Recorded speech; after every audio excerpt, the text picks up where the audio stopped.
गूंजता था विद्रोह का शोर, जहां गानों में उठती थी सिस्टम के खिलाफ आवाज, आज वहीं एक सन्नाटा है। एक ऐसा नेता जिसने खुद आंदोलन की आग में सत्ता तक का सफर तय कर लिया और अब उसी आग पर वो पानी डाल रहा है। ये कहानी है एक रैपर से प्रधानमंत्री बने एक चेहरे की और उस फैसले की जिसने पूरे देश में बहस छेड़ दी है। कौन है बालेन शाह? बालेन शाह, जिनका पूरा नाम बालेंद्र शाह है, नेपाल की नई राजनीति का सबसे चर्चित चेहरा बनकर उभरे। महज 35 साल की उम्र में प्रधानमंत्री बनना अपने आप में एक बड़ी बात है। वे पेशे से एक स्ट्रक्चरल इंजीनियर हैं और उन्होंने कर्नाटक के एक कॉलेज से मास्टर्स की पढ़ाई की, लेकिन उनकी असली पहचान एक रैपर और सिस्टम के खिलाफ बोलने वाले युवा चेहरे की रही।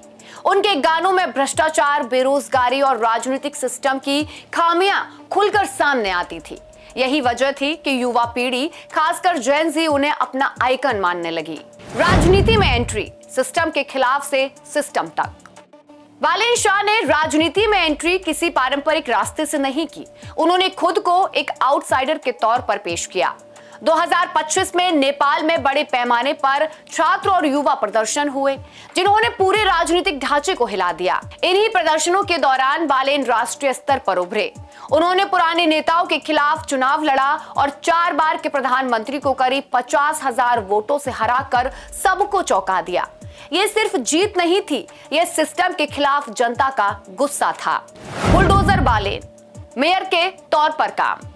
प्रधानमंत्री बनने से पहले बालेन शाह काठमांडू के मेयर रहे। उनका काम करने का अंदाज बेहद सख्त और तेज था, जिसके चलते उन्हें बुलडोजर बालेन कहा जाने लगा। उन्होंने अवैध कब्जों पर कार्रवाई की, लाल फीताशाही को कम करने की कोशिश की और शहर में प्रशासनिक सुधार लाए। यही छवि उन्हें एक एक्शन लीडर के रूप में स्थापित करती गई। नेपाल में हिंसा और आंदोलन, क्या था बालेन शाह का रोल? 2025 के दौरान नेपाल में बड़े स्तर पर प्रदर्शन और हिंसक झड़पें देखने को मिली। इन प्रदर्शनों में युवा और छात्र सबसे आगे थे। बालेन शाह इन आंदोलनों का सीधा नेतृत्व तो नहीं कर रहे थे, लेकिन उनकी विचारधारा, उनके गाने और उनके भाषण इन आंदोलनों की ऊर्जा बन गए। उन्होंने सिस्टम की आलोचना की, युवाओं को जागरूक किया और बदलाव की मांग को मजबूत किया। यानी वो इस आंदोलन का चेहरा बन गए, भले ही औपचारिक नेता ना हो। बड़ा फैसला, छात्र राजनीति पर बैन क्यों? प्रधानमंत्री बनने के बाद बालेन शाह का पहला बड़ा फैसला चौंकाने वाला था। उन्होंने कैंपसों में पॉलिटिकल स्टूडेंट यूनियनों पर प्रतिबंध लगा दिया। साथ ही सरकारी कर्मचारियों और शिक्षकों के राजनीतिक जुड़ाव पर भी रोक लगा दी। सरकार का तर्क है, कैंपस लंबे समय से छात्र संगठनों की वजह से ठप थे, पढ़ाई से ज्यादा बंद और प्रदर्शन होते थे, परीक्षा परिणाम महीनों लेट होते थे। यानी सरकार का कहना है कि ये फैसला शिक्षा को बचाने के लिए लिया गया है।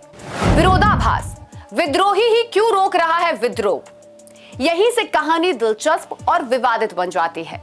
जिस नेता ने छात्र आंदोलनों की लहर पर सवार होकर सत्ता हासिल की, अब वही छात्रों से कह रहा है राजनीति से दूर रहो।